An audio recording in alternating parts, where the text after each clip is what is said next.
Or okay, welcome back to Kumita Journey, your go-to podcast for all things, siyempre, entrepreneurship and also finance. We've been doing a series on finance lately, and siyempre, we'll touch yung wealth building. So I'm Christian. I'm one of the Kumikita explorers, and Nell. And I'm Nell, your co-host for today. Also, we're here to help you navigate your path to financial freedom, one episode at a time. And today, syempre, we have another special guest. He's an expert in personal finance and wealth building. He's searchable online, and he's an author and a popular speaker in finance. In fact, a lot of financial services company approach him to collaborate with him, no, and really to spread the importance of financial wellness and finance. Yes, Randall has played, syempre, a key role in teaching Filipinos about first personal finance and investment. And Junel, remember we talked about strong Yeah. consumer spending in the Philippines and Yes. its appeal to yung mga investors. So we brought in an economist last time and napag-usapan natin yon. And ngayon, we're gonna talk and touch about the topic of finance and behavioral finance. I know it's also a topic for Randall. So we're thrilled to have Randell Tiongson with us today, a leading voice in personal finance. Randall offers a practical wisdom and deep insights. He's the author of Everyday Manifesto, 365 Days of Financial Wisdom, a book that educates and inspires. His approach to finance blends practical money management with everyday life. So yeah, let's bring in Randall.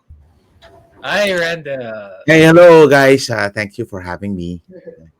Good morning. Morning. And Good morning. To kick yes. things off, Randall, could you share with us the top three themes or principles that you advocate for in personal finance? How do Well, these themes guide your approach to financial education and wealth building? of course, now number one, I believe that money is really more behavioral. So it's important for us that when we deal with finances or when I teach or when I advocate for something, I have to be practical on that side. No, I mean a lot of the finance people because I feel that everything's very mechanical. No, so you save more money, you invest a certain amount, and it seems to be an oversimplification. So I would like to believe that money is practical and money is behavioral. That's number one. Number two, I'm always about the idea of being a responsible person. So we teach people about the responsibility, the needs for you to be able to prepare for the future because currently, we have a lot of problem with what you call the sandwich generation that we're just inability to prepare for the future is really one of the biggest reasons why there's a lot of problems today. So yeah, it's about the ability to prepare and stuff. And lastly, I'm also a big advocate of stewardship. Part of who I am, part of what I teach is to it's to ano no, it's to always mirror what the Lord wants us to do with our finances. So God owns everything, and we're only stewards, and that's very important. It kind of shapes and it kind of changes the way I do things and change the way I teach things.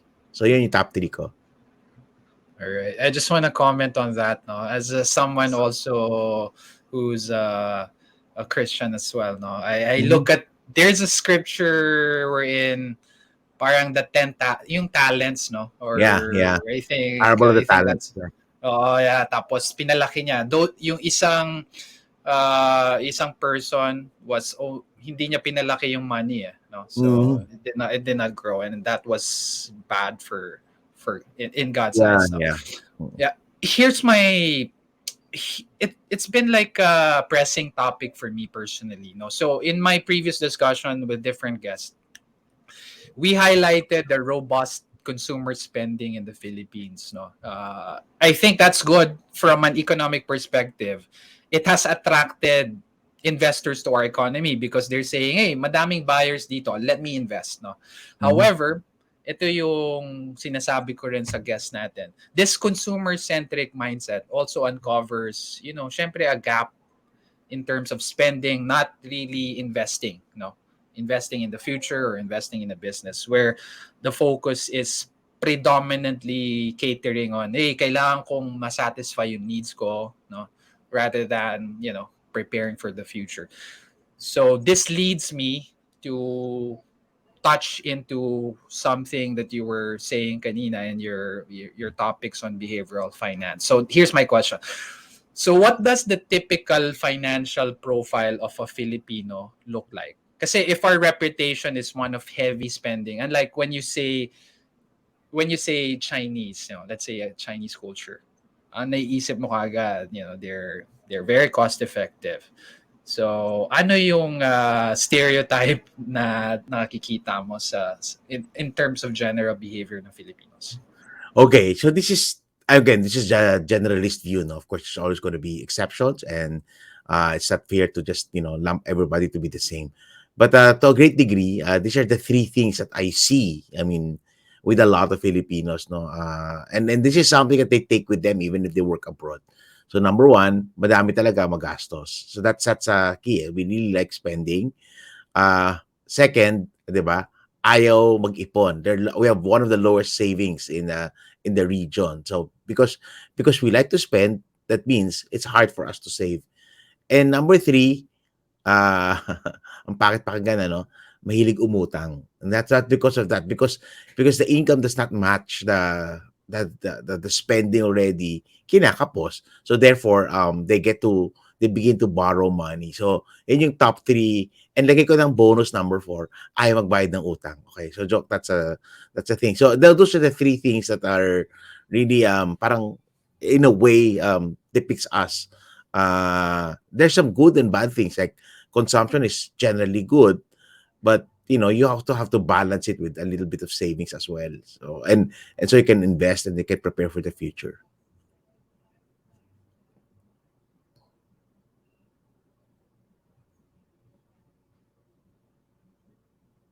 I think you guys are on mute. All right. You mentioned that our savings is the lowest in the region. Can you give us some One of the context? lowest. Okay. One of the lowest. So we look at it, assume kasi that the national savings rate, no, it's a reflection of the savings rate of the citizenry. So we are hovering between 16 to 18% savings rate, and that's the national savings rate. And our consumer, personal savings rate is even lower than that. So that's a problem. So again, Filipinos are not really prone to saving a lot of money. If you compare it to our neighbors like say Thailand or Malaysia, they're much higher than that, 20s and the 30s number. Some of them even hitting at the 40s. Like Singapore, for instance, would have a much higher rate. Okay, but if you compare to us, yeah, I mean something that's closer to us, like Malaysia, Thailand, they have a higher savings rate than us. Interesting. Ano kaya yung reason nun? Is it Well, historical or what? it's many things and many factors. One, it's cultural, no? Kasi I think it boils down to our inability to prepare for the future. Now, example, typical working class person today, nagbubigay yan, nagsusuporta yan ng pera sa magulang niya and stuff like that, because the parents weren't able to prepare for the future. So that tumatanda na, they have to support, they have to help out the family. So at the same time, they're all raising their own family. So paano mag-iipon yan? And the demands of what's happening right now. That's why we have you know, that's the number one compelling reason why Filipinos are working abroad, because they have to be able to provide. So yan yung context natin. And because of that, it makes saving difficult. Second, it's also siguro the lack of financial education. So basically, it's not something that we were trying to teach that in schools and stuff like that. It's not innate in us. It's not innate in us. So that's the problem. So on that side, it's a cultural side, the education side. And third, siguro, I think we have not come to a point that financially, I mean, it's improving. It's not really inclusive. So nakita mo, no, the upper market, okay, the upper middle class and the upper class, they're very savvy when it comes to financial education. Pagdating sa Pilipinas, hindi. I mean, compare that to, let's say, taxi drivers in Hong Kong who would invest in the stock market, or laborers in Singapore who would have a pension fund. Yung mga ganun. So yun yung difference na atin. So it's cultural, it's education, and then it's also the systemic. So yun yung mga problems natin. Randall, can Filipinos change their habit of spending a lot? Syempre naman, 'di ba? At the end of the day, that's the whole idea of advocacy. That's the whole idea of education, and there's been improvement. I mean, in fairness, naman, there's been improvement. I've been doing this for a long, long time. Okay, I'm a grandfather now, and I've seen how it improved, how it changed, how more people are investing, how more people are preparing, buying insurance, the stock market. I mean, of course, there's some ups and downs, and that those there's an improvement. Our problem now is scale. So while there's improvement, what we have to do is to build up scale properly. So that's something we do. We're like 120, 130 million population. How many people are investing? A million, 2 million? I mean, that's a small amount of money. So that's some a small amount of a population. That's why we have to increase it. Now we have to improve it. You have to make it systemic. It can weave it into our culture, and so when we do that, we can see change. So yeah, we just have to educate more and advocate more, and more shows like this discuss these things in different platforms. Parang I'm happy. I see it in TikTok. I see it in many places, many other areas of uh, avenues. No, it's not just the usual media. We're now seeing it everywhere, and I believe that's gonna begin to help change many things. Filipinos often put family first. Mm. So this means spending on things like education for their kids or Hmm. helping out relatives. But this can mean less money for long-term plans. How Okay. does this family first approach get in the way of making smart money decisions for the future? Okay. First of all, let me start. No, that's not a wrong thing. In fact, it's a good thing. You mean being Okay. responsible, helping out, but you also have to put limits on how you can help. I always tell people, no, for example, so I'm a family man. Who do I support? My priority is my wife and my kids first. Everybody's secondary. So the problem in the Philippines right now is blurred yung line between who am I supposed to support. Kasama ba diyan kapatid ko, kasama ba diyan pamangkin ko, kasama ba diyan lolo ko, tito ko, tita ko. So ganyan, iba minsan cousins ko na. So kailangan ba gano'n? So you have to be able to draw the lines in who you're supposed to support so that you can allocate your resources better. Um, a lot of Filipinos, and I see this particularly true, especially the OFWs, they carry this what you call as false sense of burden. Yung parang, oh, ako na lang bahala. And then, parang naging meron tayong, I call this the messianic complex that we're going to Mhm. be the savior of our family. Yes, it's a good thing. But at the end of the day, when you do not plan properly, the patterns will be repeated. Your children will suffer the way you suffer if you did not prepare well for them. So, true, there are certain things that we need to prioritize, the needs of the family, food, education, shelter, clothing, that's it. But we have to do wise allocation so that we also save for the future, so that the next generation will not have to be burdened with what you are burdened today. So that's something that we need to understand. That thing that you said also, no, there's a disturbing effect of that's happening. So with what's happening and what I see right now going around is hindi yan magandang practice kasi number one, parang you're penalizing the productive people of society. So, kung masipag ka, mahilig ka mag-aral, matyaga ka magtrabaho, so you're improving your life better, people are more beginning to be dependent on you. And kung oh, kawawa na ako, nakakaangat ka, tumulo ka naman. So, that's gonna give you that false burden. Now, on the other hand, you are now rewarding the unproductive people of society. So, parang Mm. you penalize the productive, you reward the unproductive. Kasi parang, "Uy, kaya nila kailangan magtrabaho." I mean, how many family members o OFWs are not working or not productive because may inaasahan sila. So those are those are inherently flawed structure, that's systemic in nature, cultural in nature, and that's being reflective of our financial status today. All right. Is that unique to Filipinos? Are there other Hindi din cultures. naman. I've seen, so since I've been going around the world, I see this in some cultures, no. I see this in the Indonesians, I see this in Mm, the Indians, so the Bangladesh, may ganun din factor.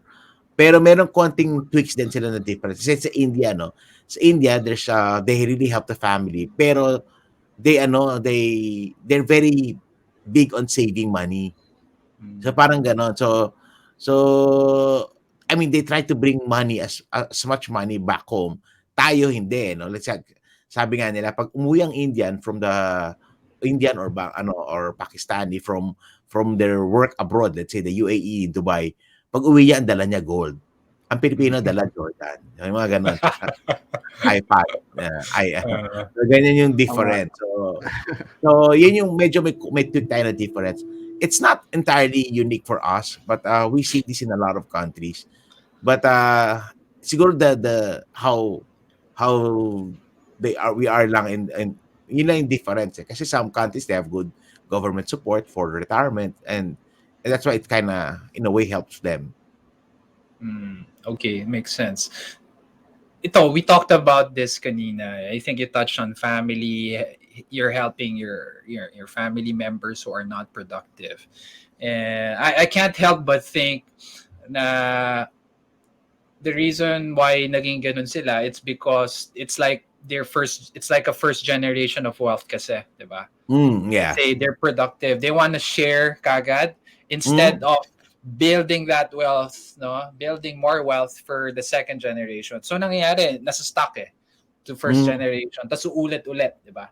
yeah. Is that true?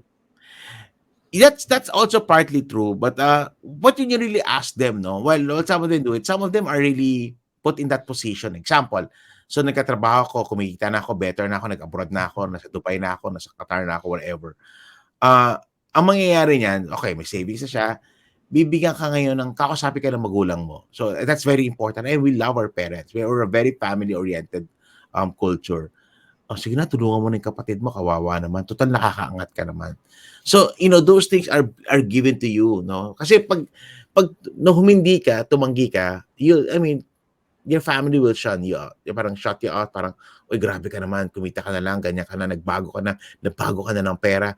I mean, we so how this alam mo, in many families masyado tayong dramatic, eh. So, parang gano'n. So ganyan nangyayari, 'no? So, it now becomes imagine mo hearing that, the moment you start to work, "Uy, tumulong ka." I mean, you're hearing that. So, it's inculcated in our in our minds. So, that kind of begins to change us. So that's one.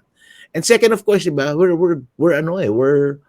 mabait ang Pilipino, eh. I mean, generally, we don't want anybody left behind. So we're doing that. So we're now torn between our sense of duty and then or parang false sense and sometimes it's pride and sometimes it's at the end, yung messianic complex that you're the savior of the family. I have to do something about it. So yeah, and those are intrinsic issues that we hope to save, we hope to change, we hope to expose so that people begin to change their ways and we see a better future ahead of us. Ito, Randall, Filipinos need to know how to handle money. Of these skills, budgeting, saving, investing, understanding debt, planning in finances, understanding taxes, knowing about insurance, negotiating, understanding credit, managing risk, and financial literacy. Which three are the most important for you? Or do you have a different top three? Okay, ano yan eh, bro, dikit-dikit yan eh. It starts, example, I always tell people, you cannot save money unless you know how to earn money and then you know how to spend money. So it's cash flow, it's budgeting. So first it's your ability to earn. I mean, 'di ba? At the end of the day, kahit na gano'n ka mag-budget kung di ka kumikita ng maayos, that's a problem. So there has to be a focus on you learning how to improve your craft, investing in yourself, building on your competencies. So that's important so that you begin to earn more money. I mean, I think a lot of finance people are forgetting that aspect, eh, that I have to be better, I have to be good at what I'm doing, I have to improve my own craft, I have to invest on myself, I have to increase my competency. That's number one. That's important. But when you start to earn more money, then it now boils down to cash flow, budgeting. So you have to learn how to budget money. You have to do wise allocations. When you're starting, hindi naman ganun kalaki income mo, then you have to make sure that you do that. When you do begin to budget, you learn how to prioritize. Okay, and that then after that, savings will follow. Okay, savings will follow because you know how to budget. You don't spend everything that you earn. You allocate money with saving. Now, at the same time, when you do that well, it prevents you from getting into a debt problem. Kasi debt happens because of poor cash flow. Eh. Kasi kapos ka, kailangan mo ng pera, okay, then bibili ka, 'di ba? I mean, uutang ka. Or because hindi ka makaipon, you wanted to buy something, bibilin mo 'yon. Iutangin mo na lang. So, those are the problems of that side. So, and then eventually, then when you know how to manage your money, then everything else follows. May pera ka na, uy, teka, kailangan ko yata ng insurance kasi paano kung may nangyari ako? Uy, may pera na ako, sayang naman yung pera ko. Nasa bangko lang, hindi kumikita. Maybe I learn how to invest it. Uy, kailangan na bumili ng property. So again, it's all a process. It's all a finance is all about processes. Eh. So yung nakita mo yan, that's gonna happen. It's gonna follow. And so if you're gonna ask me what's the top three, it's earning money, okay, and budgeting money, spending money, saving money. This should be your top, and everything else will follow. Those are also the biggest challenges. Eh. Kasi, I mean, not all people who advocate finance, financial advocates, advisors, stockbrokers, hindi naman lahat yung nakakaipon eh. So again, you have to learn how to handle money first, and then everything will follow. Alam mo, Randall, I just wanna connect this kasi I follow Grant Cardone. He has this, he's into real estate kasi, and he said, and it's aligned with what you're saying, no? Sometimes you're focused on really budgeting, pero your ability to earn money napapabayaan. And I hear a lot of mga financial, save, pero their earning potential hindi lalaki. So, alam mo yun? So, it depends on the person and the journey they're getting. So, there has to be emphasis on both. It's not just your tipid-tipid. Kasi, I mean, let's be honest, let's put number. If you're only earning 15, 20, 25,000, it's very difficult for you to be able to budget everything. Diba? So, how do you make sure that you're increase earning from 25 to 35 to 50 to 80 to 100? So, those are of great importance as well. Now, as you begin to earn more money, you have to learn how to manage. Kasi like, the typical story of many of the OFWs. So, umalis sila ng Pilipinas, 25,000 yung sahalo nila.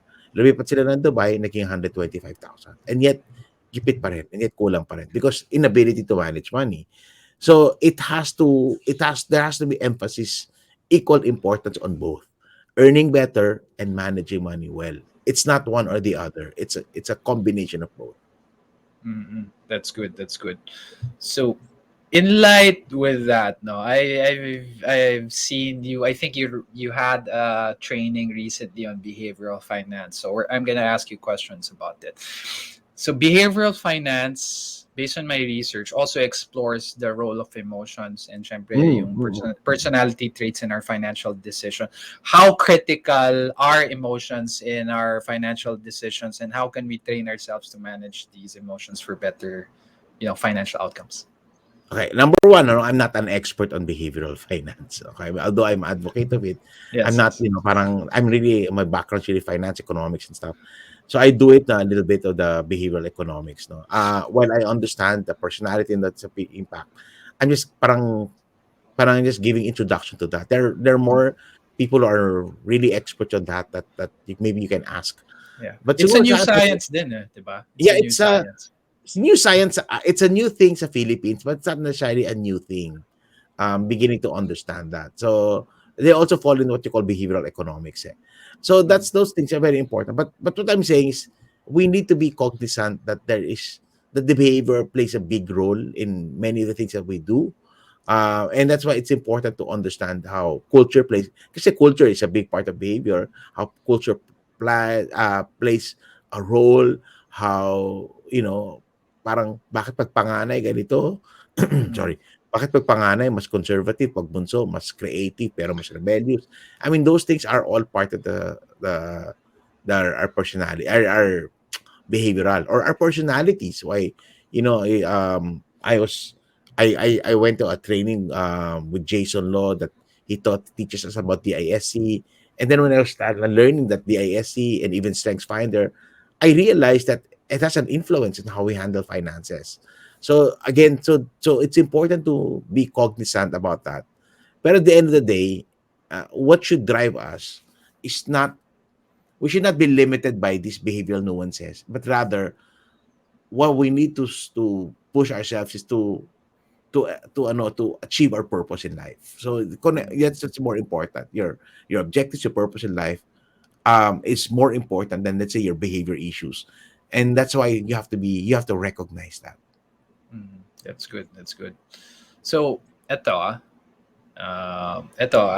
si Grant Cardone said, uh, it's better, di ba mga Pinoy mahilig bumili, I wanna buy a house, single Mm-mm. family home.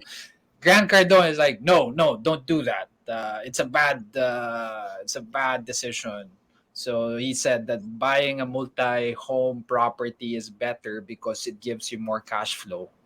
Okay. And syempre, with the current economic climate, ano kaya yung best in your view for Filipinos? Kasi he's definitely talking to Americans, di ba? Na okay yung credit line, di ba? Sa America, I mean, almost everybody has access to credit compared to us. Okay. So again, so I'm very careful as to, you know, I listen to all these people. I read them, I watch them and stuff like that. But most of the time, what they're trying to say will not work in the Philippine setting. It's a very Western approach. Uh, Over the years, I've learned that a lot of these Western ideas will not really fly with the Filipino mind. Uh, Today, it's Grant Cardone. Some years ago, it was Robert Kiyosaki, and they say that just generally the same things. So you will see that it's not gonna work here. I'm a big fan of real estate, but to be realistic in the Philippines, real estate here is expensive relative to our income. So Mm-mm. that's number one. Number two, credit is difficult here. Borrowing for property investing, we have this joke. Banks only lend to people who don't need money. Parang ganon yung idea. So that's the Mm-mm. whole idea. So many of the things that they're thinking is not gonna work. Flipping does not work here. I mean, renting it out and financing it that well, it does not work here because of the high cost of borrowing, because of the high equity requirement. So many of the things that are being advocated will not simply work in the Philippines. So that's something that we have to be careful. And that's why parang I'm very selective who I listen to and then see which ones of them will work for the Philippines. So I'm very careful as a finance advocate. No, I'm careful about that. I understand there are nuances, and while I'm a big fan of real estate, it's part of my portfolio. I'm also realistic to tell people that it takes a while for you to build that, the muscle for you to do that, and it's never easy. It's not easy the way a lot of these advocates are using, especially from a Western context. It does not Mm-mm. really, it will not work in the Philippines. But Mm-mm. for those of them, kasi meron tayong so many years ago, properties would be affordable in the Philippines, and that would work back then. Today, it's not. Property prices in the Philippines are highly inflated. Are there when you really look at it, no, compare with respect with relative to our income capacities, it's gonna be hard. So, kita mo, bibili ka ng bahay, when you compute the amortization, that's 60-70% of your net take home pay. How can you do that? So, that's the key. Now, the whole idea that you should, number one, in a perfect sense, in a perfect world, you parang don't focus on buying your house first, buy assets first. That's good. That's an idea. But you also have to be practical. If you're married and then nakita nila yung ayaw mo bili ng bahay, it's gonna cause problem in your marriage kasi ayaw ng wife mo ng gano'n. So may mga gano'n nangyayari. So you have to be careful on how to navigate those things. I believe there's a balance that you can do it. Parang how do you do it? If buying a house is it's about your security, it's about something you understand. You want to prioritize your family, then go ahead. Pero make sure that it's not just the only thing you invest on. Kasi iba pag bumili ng bahay, tama na yun, bumili na akong bahay, okay na ako. Hindi. O bumili ka ng bahay, o sige, sabayan mo, mag-mutual funds ka, mag-stocks ka, and then later on, bumili ka ng rental income. So you can be able to do that. Anyway, if you're productive, if you're good with money, you have enough time to put all of these things together. So that's my take on the whole idea. Thank you. It's not Ito, just about it's not just about efficiency, it's financial peace that's really important. that's good. That's good. Ito, if I can get your advice, Sir Randall. Let's say I have a house already, pero I wanna buy another house. I wanna, I'm thinking, yung first house ko kasi, let's say, I paid it through a loan, di ba? So, after 20 years yan. Wait na, Eh, okay. na-realize ko, ang laki ng interest. Sayang pera ko. What if I buy my next house cash? Is that advisable? Depends yan, ano. Now, yes, because we really have high interest now because of the high inflation, the interest rate. When you look at housing loans today, it's 8, 9, 10, 11, 12%. I mean, Mm-mm. it's very hard for you to finance purchases now. So it doesn't make any sense. So my suggestion is you wait it out a little bit, those things. Now, some people think they won't use their cash. I depends on how you take a look at it. Um, I know there's no hard and fast answer for these things. Some people can afford their cash. Some people use it, but also you have to do your numbers right. Uh, with the interest rates today, it doesn't make any sense. I mean, whatever gain you're gonna get with property, their interest rates just gonna eat it out. Okay, so that's the problem. So you might want to be able to use cash first and then later refinance it when interest rates goes down. So that's a practical way of doing it, or wait it out. So some people are just waiting it out. Um, that's why there's a lot of offers and promos by developers today na parang halos 3 years naguhulog ka, down payment lang. And then maybe you can take a look at that. So in 2 years, interest rates are maybe in a year or two, interest rates will begin to normalize, bring it back to the 5, 6%, and then that's 6, 7%. That's better. So you'll have more chance of actually making money with your investment. Maiba tayo ng konti ah. So let's talk more about NFTs naman. NFTs are all over the news kasi. So Mm. some are selling for a lot of money, but unlike Bitcoin or Ethereum, you can't really use NFTs for anything. So they're just digital art or collectibles. Their worth is just what someone will pay for them. So why Mm. are NFTs so expensive? Is it just Okay. because people think that they'll make money from them, or is there something more what that makes them valuable? Okay. So number one, everything's dictated by demand and supply. I mean, if there's a demand for it and there's just limited supply, or there perceived limited supply, that's gonna really push down. Now, I'm not the right person to talk to about NFTs. I don't invest there. Not a big fan. Maybe other people like sila Marvin Guillermo would be the right person to talk to with NFTs. Um, I'm a I'm more, because my background's really economics and businesses and finance. It's kind of hard for me to wrap my fingers around the whole idea. Crypto coins, I get it. I understand. I put a little bit of money there. But for NFTs, I don't. The only NFT I own is an NFT gifted to me by Marvin last Christmas. So parang that's Nice. the only thing I do. But so I'm not I it's hard for me. Of course I'm not saying that's not gonna be the case for the future, but NFTs is something, it's well, number one, it's if you find coins and crypto highly volatile, this is even more. So again, you have to make sure that you have a very high risk appetite to understand if you're going to do that money. But if you're a fan of this digital art, and then just like buying painting because you like it, not because you want to make money out of it, then that's a different story. Mm. Well, for me, I think Nell is into NFT, and we're also inviting Marvin, by the way. Yeah, yeah, good. Not an and NFT and also person. another NFT. Yes, I share the same sentiment because I studied economics then and business. I just don't see there anything kasi has to have an exchange of value kasi no. Mm-hmm. And with I think with digital art or NFTs in general, I don't see like there's an exchange, diba? Like goods and services, there's a price value for that. Pero anyway, that's a different topic altogether. Pero just to be clear, that's the same reason why some paintings have more value, because at the Uh, end of the day, it's perceived valuation. It's perceived how they mm-mm, like it.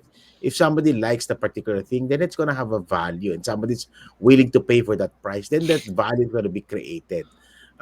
Then that's the thing. That's why NFT will. It's just like art. It's just like in a digital form. I mean, why one art will be worth 1,000 pesos and another art will be worth 10 million pesos? I mean, what's the difference? They all like painting to me.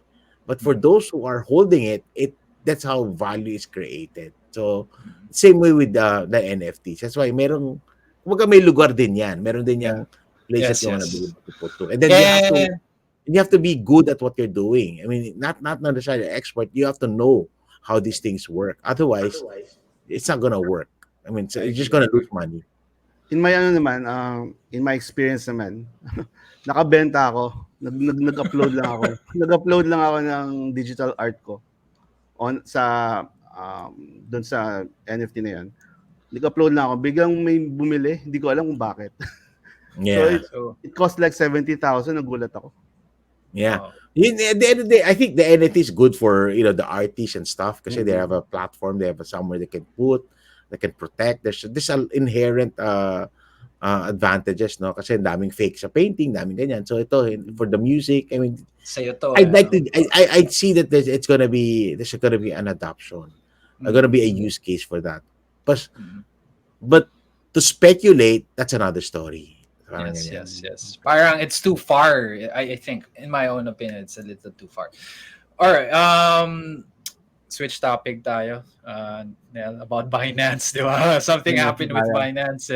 Okay.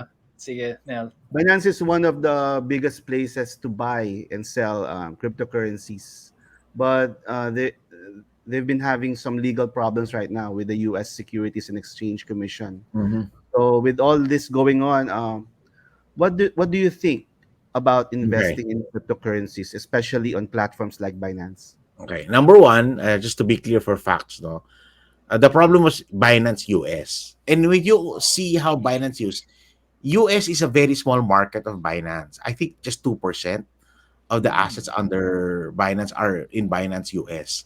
So in a bigger scale of things, that's not gonna really have an impact because in the US it's Coinbase ang ginagamit. Yeah. Coin something. Okay, that's what they Mm-mm. use. Yeah, tama. Coinbase. Okay, but they don't use Binance. Everywhere in the world they use Binance. So that's the thing you have to understand. So even if they close Binance in the US, it's not gonna have an impact on the whole Binance concern. So that's second is of course I'm not a speaker for Binance, by the way, no? But but you can see also, no, that parang at this point in time some governments are trying to control how these things going to happen. That's why they're getting into those things. So it's causing a lot of problem in the US today. Kasi parang, oh, teka, you're controlling that. That's not ours. It's ours. So the whole. Remember, many governments are against the DeFi concept. So Binance is the biggest one. That's why they're going to go after Binance. Now, I think it just proves the viability of crypto. Na kahit anong gawin ng US government, crypto will remain there. You cannot stop it. Parang ganon. So it just shows the how the need for it, the viability for it. That's the thing, that I think it's happening. Rather than collaborating, cooperating, seeing how it's gonna work and regulate it, going after it is not the right route. And you will see that. I think it's gonna change. It's just gonna push better why people need to have crypto when you see actions of the U.S. government, SEC like that. Mm-mm. Tama, tama. Kumbaga, it further reinforces Hmm. the need for something that cannot be controlled by any Yeah. government. All right, eto. Let's go back to, syempre, yung mga viewers natin are at different stages in their life, no? So Mhm. we're gonna ask you some questions here. Ang demographics ng viewers natin could be starting their job, no? And then people who are in their careers contemplating a career switch. And then we have some OFWs then, no, messaging us who wants to, start a business or retire. So what financial advice would you give for those three types of people? Okay. What's the first one? The first one is someone who's just about to start his career, his or her Okay. career. So fresh graduate siya. Okay. So the first one, number one, is invest on yourself. I mean, build competency. Be good at what you're doing. Try to really, try to wag masyadong wag masyadong uh entitled. Okay. Wag masyadong entitled kasi a lot of people think, "Oh, I deserve this." Wag mo nang ganon. Learn as much as you can. That's very important. You go to school nga, they pay to learn, ano? And now, 'di ba, parang binabayaran ka na nga eh. Continue to learn. A lot of the things I picked up in life, I learned from work. So that's important. So that's one. And then of course, along that way, you begin to learn how to save money. You begin to control the way you spend, the way you handle money. So that's very important. Okay, so that's one. So second one, ano yung second natin? The second one is nasa mid-career na siya and he wants to switch or pivot to another job at this time. So anong advice nyo sa kanya? Okay, incidentally, I was 40 when I left the corporate world. Parang I felt that, parang this was not my time already. Went freelance, do what I'm doing today. So, I mean, I get it. I understand that. But it really, more importantly, is that number one, there has to be, you have to know what your purpose in life is. So, it goes down there. Parang you want to be able to achieve something so that you can do. That's very important, no? May peace of mind ka, you're doing that. But at the same time, if you're making that switch, your midlife, you have responsibilities. You can't just up and ayoko na, hindi ko na feel.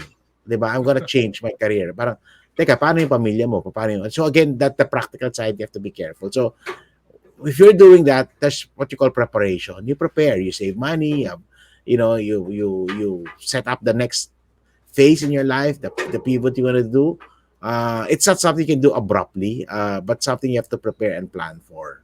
Again, the finances also comes in. May savings ka, just in case. Because when you shift to a new phase from, let's say, employed to unemployed, or I'm sorry, employed to freelancer, employed to business, it's gonna have a impact on your finances. So you have to be prepared for that. So make sure that that's that. And for if you're married, you really have to communicate this with your spouse, with your wife. You can't just make a decision because it's gonna affect the whole family. So yeah, just be careful.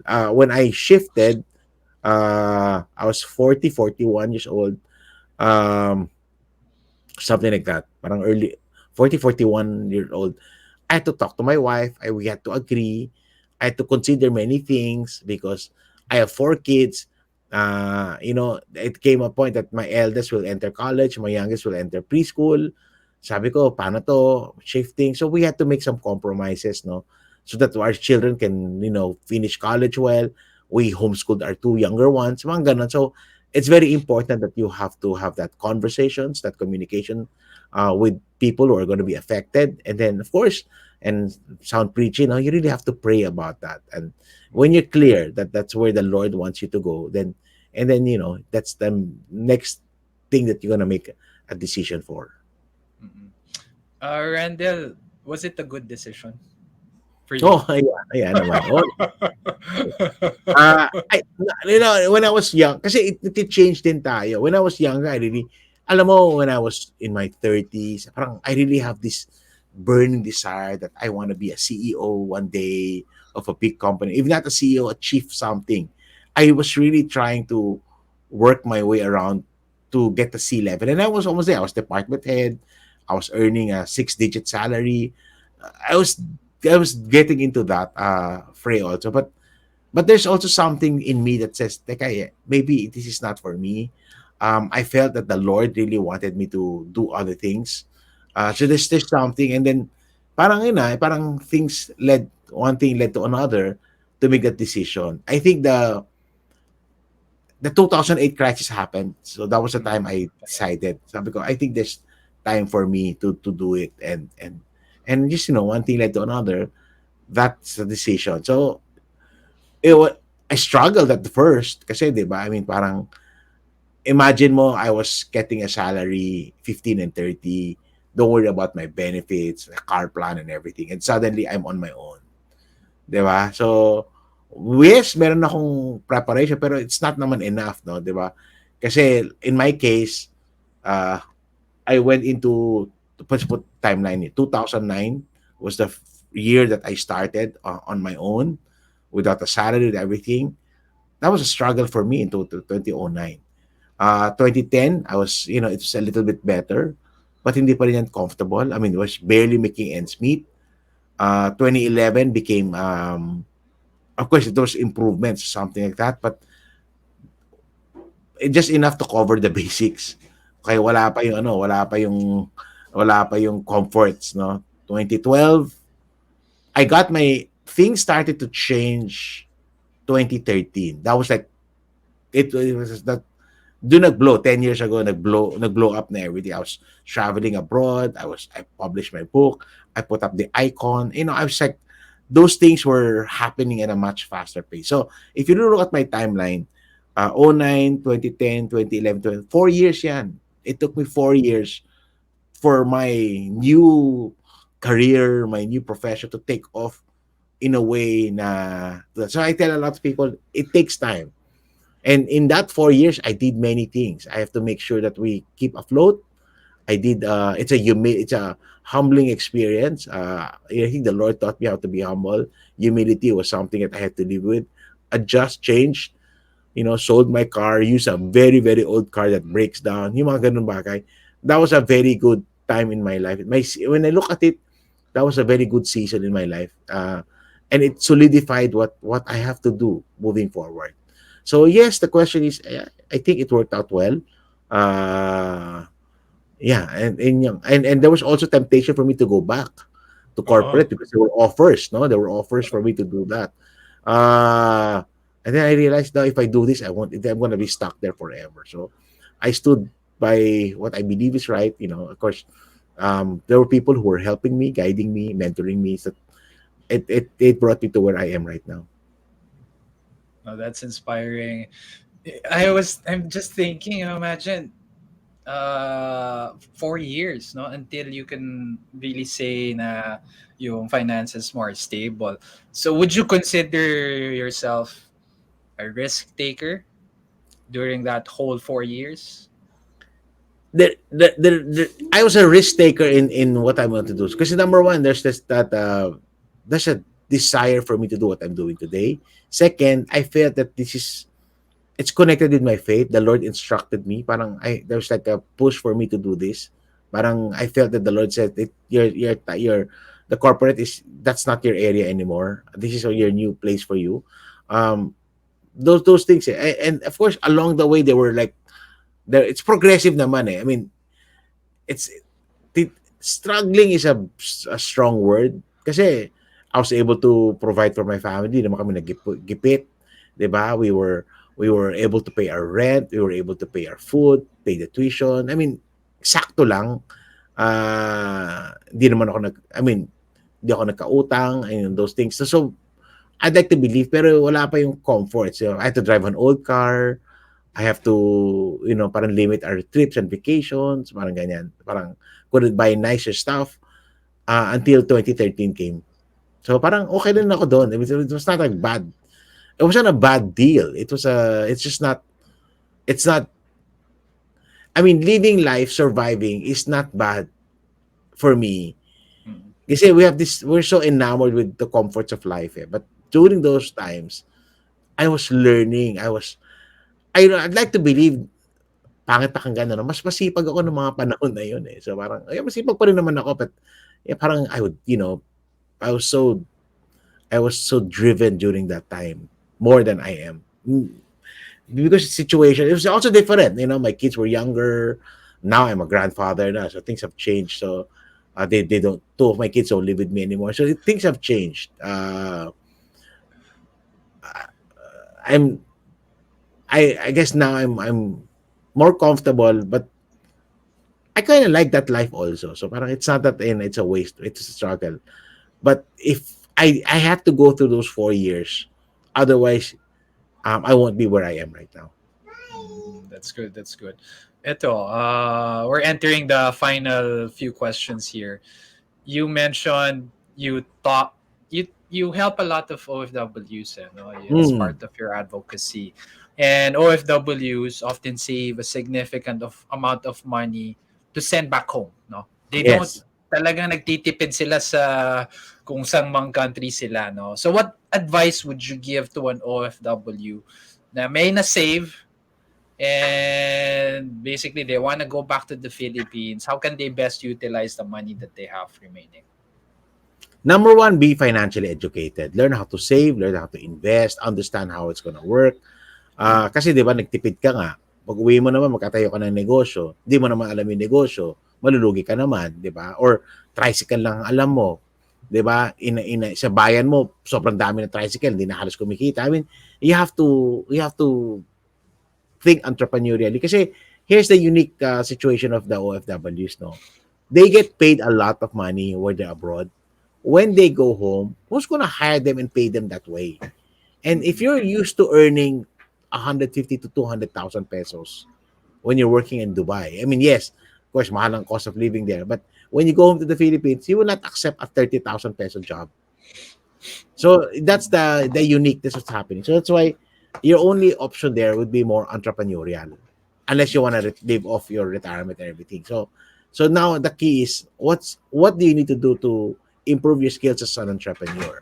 What do you have to learn? So these are things that you have to consider. So business is always going to be a good case, or in that case, ideally nakaipon ka na. Kasi real estate is good for them because they're just gonna Mhm. manage. Now maybe Airbnb is a way for you to do it. So that's that's the challenge. Many of them are unwilling to work back in the Philippines, but they want to do something else. Unless some people are so specialist that even here they're gonna get high pay, But that's a very few amount of people. So yeah, that's number one. As you work abroad, you have to start preparing as soon as you can, 'di ba? So learn how to limit. Don't tell your family members how much you're making because there's going to be a high expectation. Be careful of what you post in Facebook. O, di ba? Kung puro lifestyle yung pinipost, hindi talagang hihingi sila. So again, you have to learn how to be careful and you have to begin to build your savings, start investing, start buying a property back in the Philippines, and stuff like that. Don't just jump into business because many of them they do and they get burned. Learn it and study it well. May question lang ako. Ano yung mga apps na ginagamit mo for your financial ano? Okay. Here's the thing. I don't use apps. I use Excel. Hmm, Old school, di ba? wow. So, Nice. the thing is, I know kasi I teach people. I'm the director of the Registered Financial Planner Institute. Mhm. Wherein I tell them that you have to customize everything according to need. So when you're using apps, they're good apps. They have used apps in the past. There was a budgeting app that we used many years ago, but I find it too cumbersome. So I like using Excel. I like using those things for me. So I'm old na, so apps work for me well. So Excel, my wife ka notebook pa yan hanggang ngayon eh. So basta here's what I tell people. It's good to have that, but stick to one that works well for you. So huwag ka mapaikot-ikot ng ano. I mean, the app at the end of the day, garbage in, garbage out yan eh. So maganda nga Mm, yung app mo, pero hindi ka naman masipag mag-update. So ano mangyayari, di ba? that's true. That's true. Eto, quick lang. Before we ask you the main question that will conclude this episode. A lot of stories about AI, ChatGPT, and also yung Vision Pro ba yun? Ano nakikita mong impact niyan sa future natin? We'd like to get your thoughts kasi we tackle those topics as well no, here in this Okay. channel. Okay. AI is a reality. I mean, AI is not the future. AI is already here. We've been using that. You see a lot of these things that the applications have been there. I mean, I don't know why people go crazy when they heard about when they saw Chat GPT, but AI's been here. We've been using that for quite some time. Like anything else, it's a tool of technology. It's a tool for productivity. It's not meant to replace human beings. That's something that you can do. But this is what I tell a lot of people. To survive the onslaught of the changes brought about by AI, okay, you have to build certain things that AI can do. Number one, critical thinking. AI will just be a set of algorithms and response to that, but it cannot think critically. So if you're a person and you have very high level of critical thinking, you're not only gonna survive AI, you're gonna I think dominate is already. You're gonna be somebody of value to a lot of people. So AI is second, ability to communicate with people well, human beings. That's a key skill that you have to be able to learn. Okay, AIs can't do that. I mean, they can only do that. So they, at the end of the day, so the changes. Today we're exploring the creator economy, diba? So, I mean, parang how do you survive that? Because we're dealing with human beings all the time. So those are the things you're concerned. Use AI as a tool to help you achieve your goals, to help your work better. But ikaw pa na mag-drive. So let's say you want to write an article. Okay, AI cannot think about the article what you're gonna write. You have to tell the AI what to write. So that's something that you can actually use as an advantage. Mm. And then eventually you have to make sure that what he writes is something that's according to what you want. So again, that's the interface. So what we're trying to see right now is there has to be better interface between the human mind and AI. And that's, I think, just like anything, when people thought, oh, paano yan, e-commerce, mamamatay na negosyo. It did. Namatay ba negosyo? Hindi. Nawala ba yung brick and mortar? Hindi rin. Di ba? Andiyan Mm. pa rin naman sila eh. So you see that, so that's gonna happen. Gonna Mm. change. That's good. Ito just ano lang, an additional comment with what you said that I completely agree. Is the smarter you are, if you have high critical analytical skills, the stronger the output of the AI is. Right? Kasi mas magiging laser-like yung focus nung output niya. Kasi if you don't have high critical skills in terms of your analysis and your ability to construct prompts, etc., you won't be able to leverage the use of AI. With that, here's my last question, Randall. Economy, what's your outlook for the Philippine economy, let's say in the next 3 years? Kasi here in our previous episodes, we've been seeing some promise, but without giving you those clues, what's your personal thought about the economy? Should we be excited? Should we save? Should we, hit and relax? Yeah. The economy will remember the economy has a mind of its own. I mean, it's gonna do whatever you want to do, with or without, those things. I think in the next year or so, we're in what you call in the survival mode. Of course, it'll go through cycle, recessions, and everything. It's part of who we are. It's a reality that we need to accept. Um, I'm not as bullish as some economists. Parang the way they look at it, no, parang it's there. We're now seeing the impact of what the pandemic did to us, how those things, strategies to cool down the economy. It's not working the way they want it. So these things are coming into play, and it's for me it's a natural shedding of many things. So that's for me that's good. So in the next year or so, survival. It's going to be challenging up until we bring down inflation. Everything is a problem with that. So, but there's many factors connecting to that. So that's the key issue. Recovery is a slow. Okay, if you compare our crash in 2008 and our crash in 2020, it's not the same. That was a financial crash. This is a health crisis that affected it. It caused factories to close. That's a difference.